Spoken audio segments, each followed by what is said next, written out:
mae pob un ohono ni'n sefyll yma heddi ar ddiwrnod oer o Chwefror achos dyn ni'n credu o ddifri yn yr egwyddor hwnnw fod y Gymraeg yn perthyn i bawb yng Nghymru, pwy bynnag ydyn nhw. O'r teulu sy'n methu cael lle yn ei ysgol Gymraeg leol orlawn, i'r person ifanc oedd yn diflasu mewn gwersi Cymraeg a Iaith a nawr yn difaru bod nhw heb gael dysgu Cymraeg go iawn. I'r ffoadur sydd wedi ymgartrefu yma ac eisiau cyfleidio iaith a diwylliant Cymru. Ond y reality trist ar hyn o bryd yw bod 80% o'n pobl ifanc ni yn cael ei amddifadu o'r iaith oherwydd methiant y system addysg i dyfu a normaleiddio addysg Gymraeg. Mae hynny'n anghyfiawnder ac mae'n cael ei ddwysau gan y ffaith mae plant o rai cefndiroedd cymdeithasol sy'n cael ei amddifadu mwyaf, yn benodol cymunedau difreintiedig, dosbarth gweithiol a lleiafrifoedd ethnig. Ond dyn ni hefyd yn gwybod, hyd yn oed mewn ardaloedd lle mae ran fawr o'r boblogaeth yn siarad Cymraeg, mae nifer o bobl ifanc yn colli sgiliau iaith nhw wrth fynd trwy'r system addysg, oherwydd y diffygion yn y drefn asesu a'r system ysgolion dwyieithog. Dyn ni gyd yn gwybod bod hyn yn sefyllfa hurt a thriennus, yn enwedig pan dyn ni'n gwybod beth sy'n gweithio. Mae model gyda ni sy'n adlewyrchu fel mae plant yn dysgu ieithoedd yn naturiol a sydd wedi adfywio'r iaith mewn cymaint o deuluoedd a chymunedau oedd wedi ei cholli. Addysg cyfrwng Cymraeg. A'r hyn sydd ei angen yw ei chynllunio a'i thyfu hi'n iawn. Ond yn lle, be dyn ni wedi cael ydy degawdau o ddiffyg strategaeth, llusgo traed a rwystro bwriadol. Achos er gweithio'r holl frolio a'r hunanfodlonrwydd, y gwir yw mae'r twf mewn addysg cyfrwng Cymraeg ers datganoli wedi bod yn bitw. A mae Llywodraeth Cymru wedi methu a chyrraedd ei thargedau ei hun tro ar ôl tro. Ac yn y cyfamser, mae Cymraeg a Iaith wedi methu cannoedd o filoedd o bobl ifanc sy'n gadael yr ysgol ar ôl blynyddoedd o wersi heb hyd yn oed sgiliau sylfaenol. Mae cynghorau sir yn y De wedi gallu blocio datblygiadau ysgolion Cymraeg newydd, a mae cynghorau sir yn y Gorllewin wedi cael getaway gyda phlant yn colli eu Cymraeg wrth fynd o'r cynradd trwy'r uwchradd. A'r canlyniad ym mhob ran o'r wlad yw plant yn cael ei gadael i lawr, teuluoedd yn gorfod eirioli fesul plentyn a chymunedau yn gorfod brwydro fesul ysgol. Mae'n iawn falle i'r plant dosbarth canol, y rai sydd â'r rieni sy'n siarad Cymraeg, sydd â'r hyder, yr amser a'r gwybodaeth i allu wthio dros addysg Gymraeg i'w plant nhw. Ond beth am bawb arall? Beth sy'n digwydd iddyn nhw? Ydyn nhw'n tyfu lan gyda drwg deimlad at yr iaith oherwydd y diflastod o wersi mewn pwnc D-bwynt Cymraeg a Iaith? Ydyn nhw wir yn cael yr un cyfleoedd swyddi, yr un mynediad at holl ddiwylliant Cymru a'r plant sydd wedi cael y Gymraeg o'r cychwyn? A fydd nifer ohonyn nhw wedyn yn stryglo trwy wersi Cymraeg i oedolion yn trio gorau glas i ddysgu iaith o gwmpas ymrwymiadau teulu a gwaith llawn amser? A fydd miloedd a miloedd ohonyn nhw yn dweud tro ar ôl tro, I wish I spoke Welsh? Bydd. Dyn ni gyd wedi clywed nhw. Dyn ni ddim eisiau gweld hynny. Dyn ni eisiau gweld pob person ifanc yn cael y Gymraeg, nid y lleiafrif ffodus yn unig. Dyn ni eisiau gweld y Gymraeg yn norm ym mhob cymuned ac ym mhob ran o fywyd. A gwir yw, does dim ots be wnawn ni mewn unrhyw faes bolisi arall, oni bai mae'r Gymraeg yw iaith y system addysg drwyddi draw i gyrraedd y nod hwnnw. A dyna pam, dyn ni'n galw am ddeddf addysg Gymraeg i bawb fydd yn sicrhau ymysg pethau eraill, targedau statudol ar lefel cenedlaethol a lleol o ran tyfu addysg cyfrwng Cymraeg, nod hir dymor o droi pob ysgol yn ysgol cyfrwng Cymraeg, strategaeth buddsoddiad a thargedau statudol o ran tyfu'r gweithlu cyfrwng Cymraeg, ac un llwybr dysgu ac asesu'r Gymraeg i bob disgybl. Achos beth yw pwynt datganoli a beth yw pwynt y lle ma os ni'n methu wneud y pethau mawr fel hyn? Mae'r Senedd yn amhoblogaidd achos dyw pobl ddim yn gweld hi'n wneud gwahaniaeth, maen nhw ond yn gweld twtsio rownd yr ochrau. Wel, dyn ni yma i fyny gwell, dyn ni yma i fyny deddfwriaeth sy'n newid pethau, a dyn ni yma i fyny addysg Gymraeg i bawb.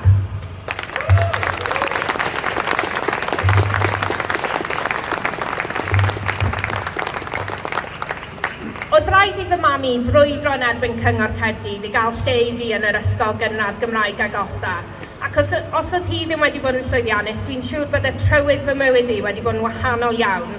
A nawr mae babi fy hun gyda fi, bachgen bach fydd yn cael y Gymraeg yn naturiol, yn ddi-ofyn, yn rodd iddo am weddill ei fywyd.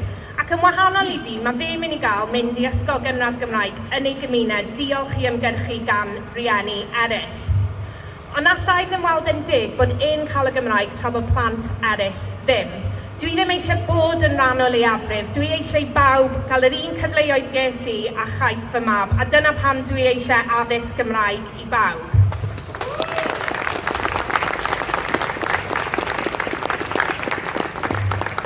Felly diolch am ddod yma heddi i drosglwyddo'r neges yna at y gwleidyddion yn y Senedd. Diolch am sefyll gyda'r 80%, am sefyll dros wlad sy'n gadael neb ar ôl, gwlad sy'n arwain ar lwyfan fyd-eang pan mae'n dod at adfywio ieithoedd a chenhedloedd bychain y byd, gwlad sy'n falch o iaith, sy'n gweld hi fel rhywbeth gall uno cymunedau ac yn etifeddiaeth amhrisiadwy mae angen i ni sicrhau ar gyfer pob un plentyn sy'n byw yma. Achos dyna beth fydd gwir ystyr addysg Gymraeg i bawb, a wnawn ni ddim stopio tan mae dyna beth sydd gyda ni. Diolch yn fawr iawn i chi gyd.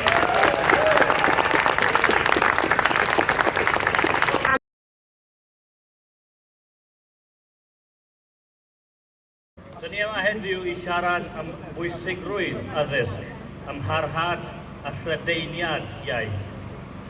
Tra bod fy ffocws ar y Gymraeg, hoffwn i ddangos hynny trwy fy mhrofiad fy hun. Ces i fy magu ym Punjab, Pakistan, gwlad amlieithog, lle Punjabi yw'r iaith gyda'r mwyafrif o siaradwyr. Mae tua 40% o'r boblogaeth yn ei defnyddio fel ei iaith gyntaf. Ond gweitha ei gyffredinrwydd, nid Punjabi oedd cyfrwng fy addysg. Urdu a Saesneg oedd. Dim ond yn fy arddegau pan symudais i gefn gwlad ddysges i Punjabi. Ond dydy fy chwiorydd, fel llawer o'n cenhedlaethu, ddim yn gallu ei siarad o gwbl. Nawr, cymharwn ni hynny a Sindhi, sy'n cael ei siarad mewn ardal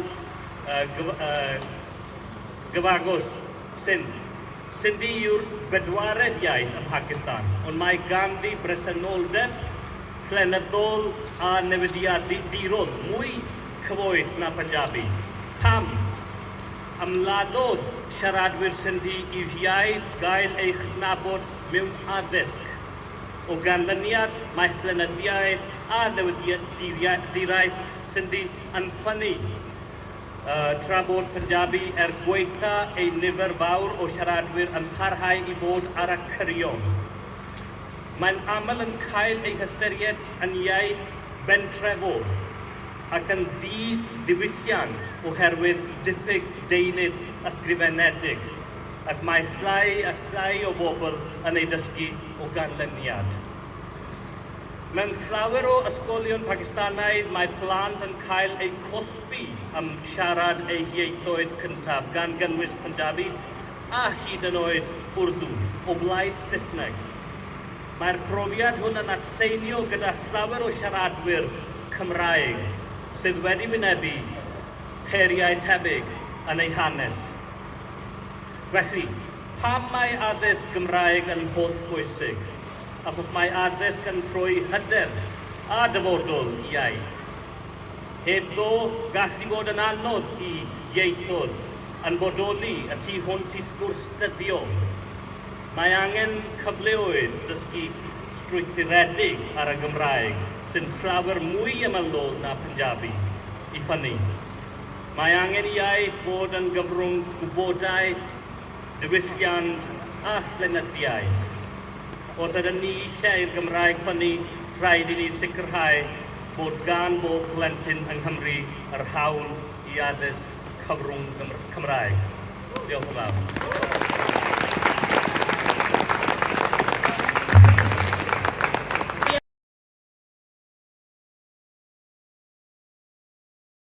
Catrin Edwards dwi a Cadeirydd Mudiad Meithrin dwi, a dwi'n sefyll o'ch blaen chi heddiw.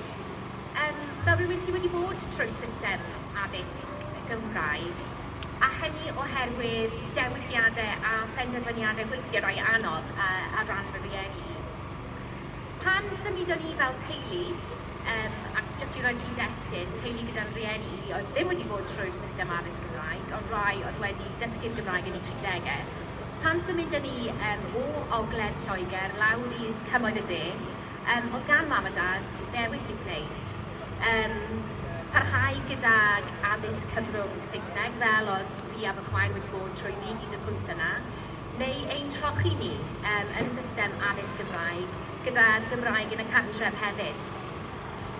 A dwi'n elwa bob dydd o'r penderfyniad y gwneud nhw ar y pryd hynny i'n rhoi ni trwy'r system addysg Gymraeg. Pan ddes i at wneud y penderfyniad, y dewis hynny o ran ble i fynd am plant i'r ysgol, doedd e ddim yn dewis go iawn, achos na deimlad greddfol gen i bod nhw'n bendant yn mynd i fynd trwy'r system addysg Gymraeg. Ond oedd y dewis yna wedi gwneud yn barod wrth gwrs, achos dyn ni'n siarad Cymraeg yn y tŷ, ac oedd yn plant i ac un plentyn dal i fod yn mynd trwy gofal ac addysg blynyddoedd cynnar trwy gyfrwng y Gymraeg yn barod. A doedd y dewis yna ddim yn un anodd i wyreddu arni, achos mae yna meithrin feidd, mae yna gylchoedd meithrin, mae yna mwy nag un ysgol cyfrwng Cymraeg sydd o fewn pellter cerdded i ni. Mae'r dewis yna yn un hawdd i teulu ni. A'r profiadau hynny sy'n fy ngyrru i fel cadeirydd mudiad meithrin. Yn y mudiad, ni'n teimlo'n angerddol am roi cyfleoedd i blant bach i dysgu, tyfu a chwarae trwy gyfrwng y Gymraeg. Ni'n teimlo bod gan bawb yng Nghymru yr hawl i fod yn siaradwyr Cymraeg, a dylem bod gan bawb yng Nghymru, pob plentyn, yr hawl i gael addysg cyfrwng Cymraeg. Ond mae angen bil addysg Gymraeg cryf mwyn gwireddu ar yr hawliau yna. Ni'n gwybod bod cyflwyno'r Gymraeg yn ifanc i blant bach yn holl bwysig, a bod rhieni a gofalwyr sy'n siarad Cymraeg gyda'r plant nhw yn ifanc iawn cyn oed ysgol, yn siapio'r dewisiadau maen nhw wedyn yn gwneud wrth iddyn nhw wneud dewisiadau am fynd i addysg oed statudol. Mae'r daith addysg yn dechrau yn gynnar iawn yn y cartref. A dyn ni fel mudiad meithrin yn falch iawn o'r ffaith bod gyda ni dros 500 o gylchoedd meithrin a meithrin feidd dydd sydd yn rhan o'r mudiad.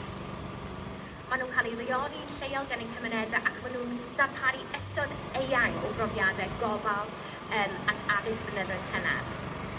Ond, yr hyn sy'n gwneud y cylch meithrin yn wahanol i'ch playgroups chi, i'ch nurseries chi, yw'r ymrwymiad yna at greu siaradwyr Cymraeg newydd. Yr ymrwymiad yna i drochi plant yn y Gymraeg. A dyn ni'n gwybod bod y trochi yna yn dwyn ffrwyth. Mae 90% o blant bach sy'n mynd trwy'r cylch wedyn yn mynd ymlaen at addysg statudol trwy gyfrwng y Gymraeg. A rheini, 80% o rheini yn dod o deuluoedd a chartrefi lle nid y Gymraeg yw iaith yr aelwyd. Felly mae yna berthynas cryf felly rhwng y cylchoedd ac addysg oed statudol. Ac mae'n rhaid i'n bil addysg Gymraeg ni fod yn cynllunio ar gyfer y blynyddoedd cynnar yn ogystal ag addysg oed statudol.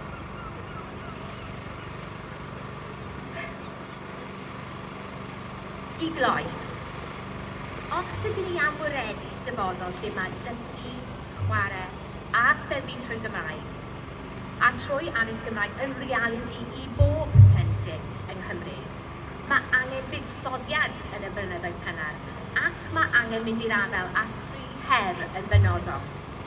Dyn ni wedi clywed yn barod gan Mabli am yr her o ran staffio. Staffio yn ysgolion ni, ond hefyd staffio yn cylchoedd meithrin ni. Cymysgedd na o sgiliau cyfrwng Cymraeg a sgiliau gofalu ac addysg law yn llaw.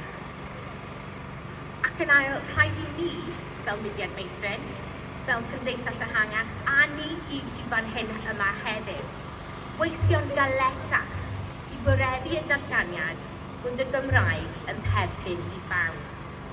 Dyw dweud hynny yn unig ddim yn ddigon. Mae'n rhaid i ni sicrhau y mwyn ni'n adnabod y rwystrau yna i deuluodd rhag cael mynediad i ofal Cymraeg. Nid pob cymuned sy'n teimlo i fod yn perthyn ar hyn o bryd.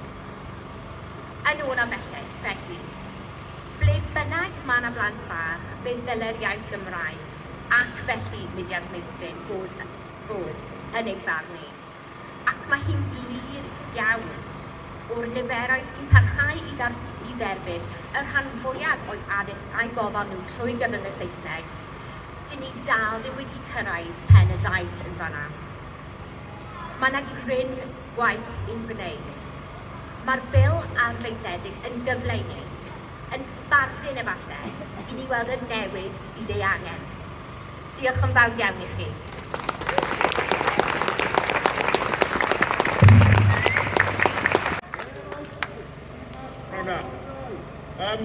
Bil y Gymraeg, mae'n ymddangos yn wych yn dweud. Briliant. Miliwn o siaradwyr Cymraeg erbyn 2050 a chynyddu'r nifer sy'n gallu siarad Cymraeg yn ddyddio lan 20%. Hwn yn arbennig o dda, beth ni'n gw'n galw am esbel. So ni'n edrych mewn i fe chydig ymhellach. A mae gyda ni categoriau ysgol, C1 a C2 ar gyfer yr ysgolion hynny sy'n ysgolion Cymraeg. A di hwnna ddim gwahanol i'r ysgolion Cymraeg sydd gyda ni nawr. Mae B1 a B2 yw'r ysgolion dwyieithog, tebyg i beth sydd gyda ni nawr, ac A1 a A2 yw'r ysgolion Saesneg, tebyg iawn i beth sydd gyda ni nawr. So'n sydyn i ddechrau feddwl, wel, ydy'r bil hyn mor wych a mae'n ymddangos ar y dechrau. Mae'n neud i fi feddwl, ydy'r A1 a'r A2 mynd i newid unrhyw beth o beth oedd gyda ni yn blaenorol.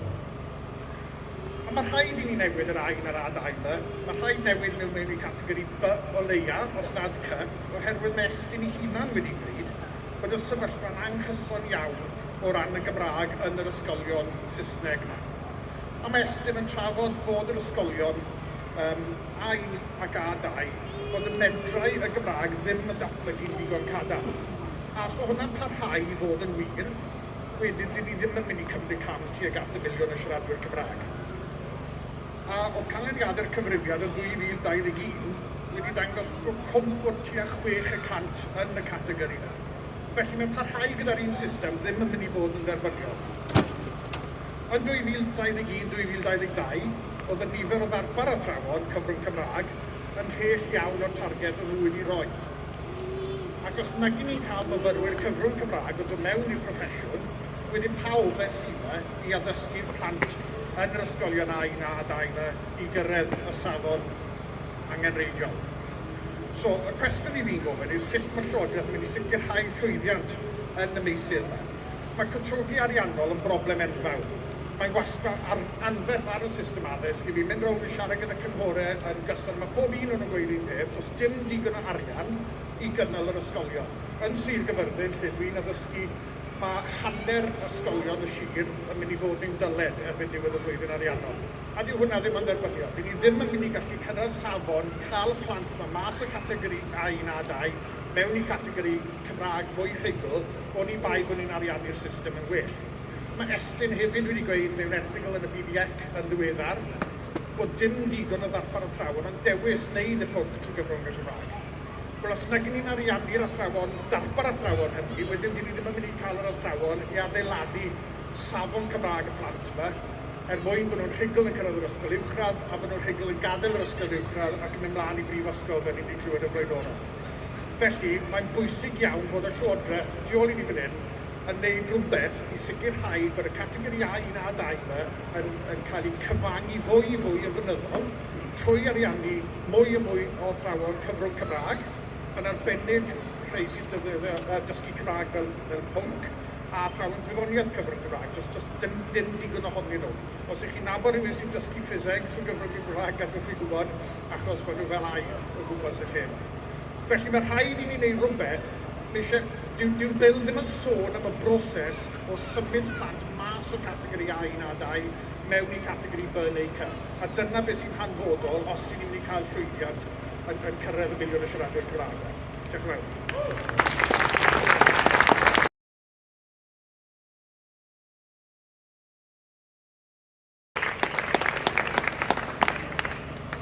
Pnawn da, a diolch yn fawr iawn am gafod yma ar ran Undeb Myfyrwyr Cymraeg Caerdydd heddiw. nid yn unig i sefyll efo'r 80% yna sy'n cochi allan ar addysg Gymraeg yn gynnar, ond hefyd i gyfleu chydig o'n pryderon ni pan da ni'n cyrraedd y brifysgol ym Manghaerdydd neu unrhyw le ar draws Cymru. Mae nifer ohono ni yn yr undeb wedi bod yn lwcus iawn i fod yn yr 20% yna sydd wedi cael addysg iaith Gymraeg o'r cychwyn cyntaf. Ond da ni'n cyrraedd y brifysgol ac yn ansylwi bod y iaith Gymraeg yn araf cael ei wthio allan o'n prifysgolion ni. Tu ôl i'r arwyddion dwyieithog disglair yna, neu'r stondina crand ar faes y Steddfod, mae yna dadl gynyddol boblogaidd yn cael ei wneud bod y Gymraeg yn fwrn ar brifysgolion mewn economi sy'n rhoi gwerth am arian uwchlaw unrhyw ystyriaeth arall. Yn wir, y sefydliadau yma sydd wedi cael ei sefydlu ganddo ni, fatha congolfeini y diwylliant ni, yn troi cefn ar iaith sydd wedi llunio i cenedl nhw. Cyn gadael nhw fynd gam ymhellach, mae rhaid i ni heddiw sicrhau bod llais disgyblion a myfyrwyr Cymraeg yn cael ei clywed nid yn unig yn y prifysgolion, ond yn yr adeilad yma tu ôl ni hefyd. Pan mae'n dod am bryd, mae'n bellach rhyw ddisgwyl digrybwyll bod myfyrwyr, undeba ac yn bendant darlithwyr iaith Gymraeg yn gofod cyfiawnhau gwerth nhw i'r brifysgol cyn bod y cyntaf i wynebu toriadau treulon. Does dim ond angen edrych ar dybestod y misoedd dwytha i ni gael gweld hyn yn cael ei ymgorffori mewn sawl lle ar draws Cymru. Yn gyntaf, gyda argymhelliad diofal undeb myfyrwyr Aberystwyth bod modd gwaredu rôl llywydd y Gymraeg. A thrwy hynny, bygwth sefydlodrwydd undeb Gymraeg hynna Cymru. Dyla hynny wedi bod yn alwad o argyfwng i ni gyd yn ei hun. Pe byddai IMCA sydd, fel rwy'n o Gaerdydd, dwi'n gorfod dweud yn un o'r congolfeini yna ar gyfer myfyrwyr Cymraeg. So hwnna'n dymchwel yna mater amser os efo nes bod undeba Bangor a Caerdydd yn dilyn. Maen nhw'n ein defnyddio ni yn ei cynnwys digidol llachar ac yn ei gosod eu hunain ar wahân i brifysgolion eraill Prydain trwy y naws Gymreig yma. Ond pa lais sy'n yna i ni o fewn i strwythurau llywodraethu nhw? Da ni mewn perygl o fod yn garfan o ddisgyblion a myfyrwyr fydd yn cael yn gweld a nid yn clywed. Mae'n hen bryd bod y llywodraeth rwan yn camu fewn a sicrhau dyfodol i'r sefydliadau allweddol yma. Ac yn yr wythnosau dwytha yma ym mhrif ysgol Caerdydd, mewn prif ddinas lle mae sefydliadau diwylliannol eisoes wedi cael eu herydu drwy esgilistod ariannol, da ni'n gweld bygwth o doriadau ar lefel na welwyd ei fath o'r blaen. Maen nhw'n dweud y dylen ni fod yn ddiolchgar bod ysgol Gymraeg yn parhau mewn rhyw fath o siap, ond crafwch o dan yr arwyneb a be welwch chi ydy bod fandaliaeth i penderfyniadau nhw yn ymosodiad ar fywyd academaidd dros y brifysgol i gyd, heb unrhyw fath o ystyriaeth i ddarpariaeth y Gymraeg.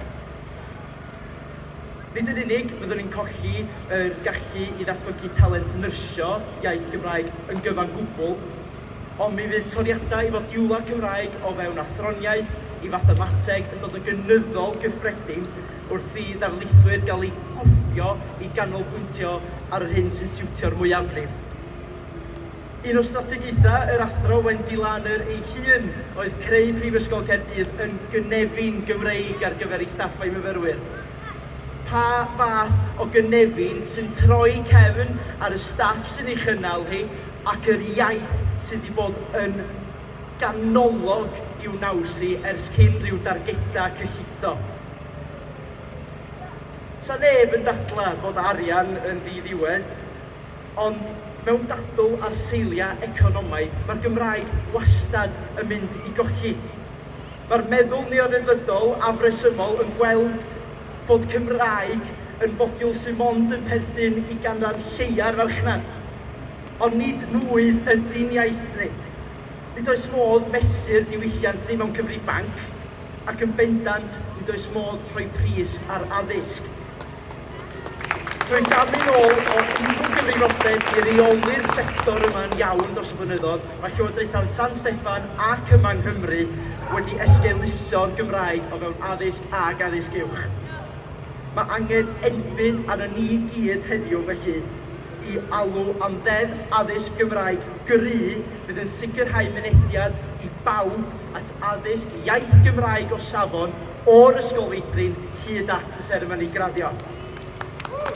Dim mwy o sloganau gwag, dim mwy o ymgyrchoedd perfformiadol, ond strwythur gadarn fydd yn rhoi parch i'n iaith ni ac yn diwylliant ni gyd. Diolch yn fawr iawn.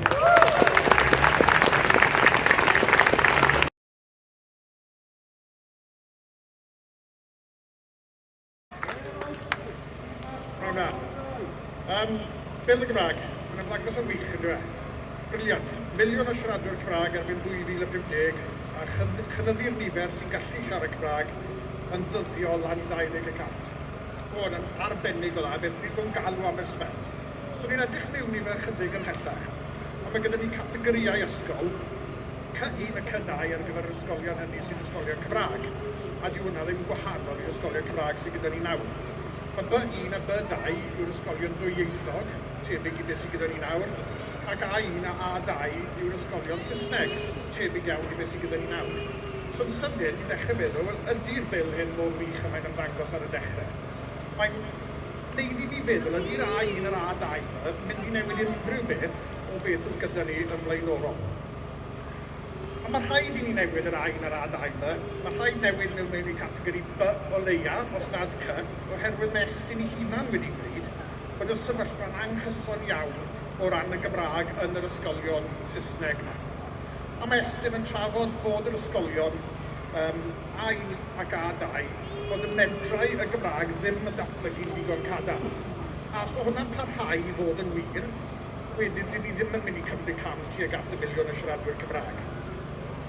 A oedd canlyniadau'r cyfrifiad yn 2021 wedi dangos bod cwmp o tua 6% yn y categori yna. Felly mae'n parhau gyda'r un system ddim yn mynd i fod yn dderbyniol.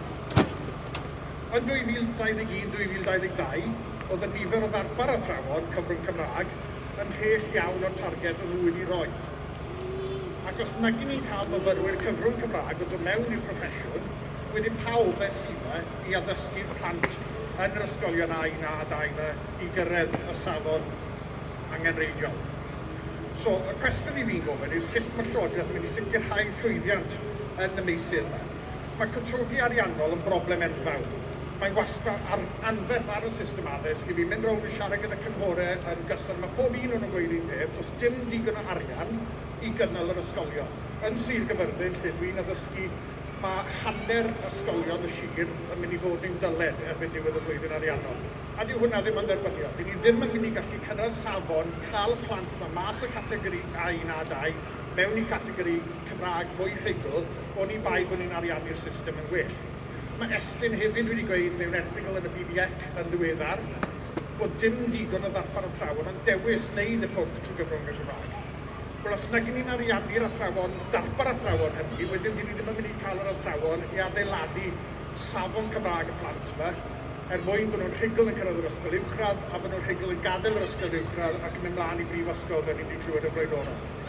Felly, mae'n bwysig iawn bod y Llywodraeth, tu ôl i ni fan hyn, yn gwneud rhywbeth i sicrhau bod y categori A1 a A2 yn cael ei cyfangu fwy yn flynyddol trwy ariannu mwy o athrawon cyfrwng Cymraeg, yn arbennig rhai sy'n dysgu Cymraeg fel pwnc, a athrawon gwyddoniaeth cyfrwng Cymraeg, does dim digon ohonyn nhw. Os ych chi'n nabod rhywun sy'n dysgu ffiseg trwy gyfrwng Cymraeg, gadwch chi gwybod, achos maen nhw fel air o gwmpas y lle. Felly mae rhaid i ni wneud rhywbeth, dyw'r bil ddim yn sôn am y broses o symud plant mas o categori A1 a A2 mewn i categori B neu C. A dyna beth sy'n hanfodol os sy'n ni'n mynd i cael llwyddiant yn cyrraedd y miliwn o siaradwyr Cymraeg. Diolch yn fawr.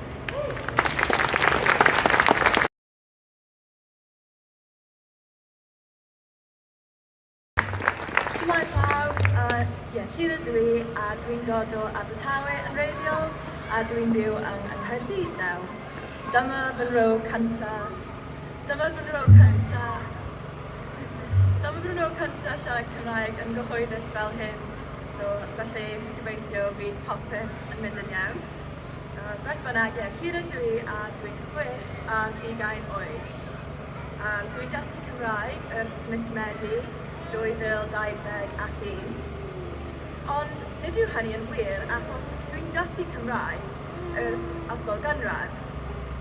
Gadwais i'r ysgol gyda fi mewn GCSE Cymraeg, ond dwi ddim yn gwybod sut y digwyddodd hynny, achos a dweud y gwir, gadwais i'r ysgol meddu Cymraeg bron o gwbl. Dwi'n jyst i dweud fi yw y mwyafrif. Fi yw'r 80%. Dwi'n cofio dechrau fy swydd gyntaf yn ôl prifysgol. Yn y cyfweiliad, gwnaethon nhw ofyn, pam wyt ti eisiau gweithio i Plaid Cymru? Do'n i ddim yn gallu deall y cwestiwn, neu ateb.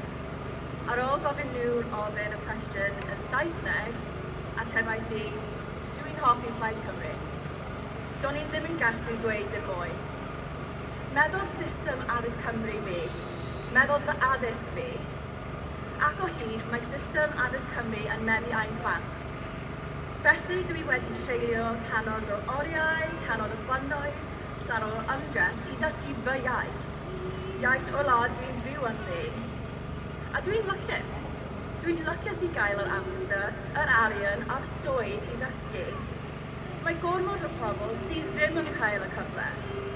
Dydyn nhw ddim yn cael y cyfle yn yr ysgol, dydyn nhw ddim yn cael y cyfle ar ôl. Pam ddim dysgu Cymraeg yn iawn yn mohof ysgol? Pan mae fy nghariad fi yn rigol, pan mae e'n dwyieithog a dwi ddim. Dyn ni'n yr un oed, aethon ni'r ysgol yn y un wlad, pam cawson ni ddim yr un iaith? Ces i ddim clywed chwedlau am Gymru. Wnes i erioed darllen y Mabinogion. Dwi'n gwrando ar gerddoriaeth Cymraeg fel adwaith neu bwnca, a dwi ddim yn deall y geiriau. Fel plentyn, canais i'r anthem genedlaethol, a do'n i ddim yn deall beth o'n i'n dweud. Fydde un byth y cael fy mylent yn dod yn y Gymraeg yn ôl. Ond bydde i'n dal i ddysgu nawr. Allwn ni ddim gadael i hyn digwydd i'n pobl ifanc. Rhaid sefyll gyda'r 80%. Diolch.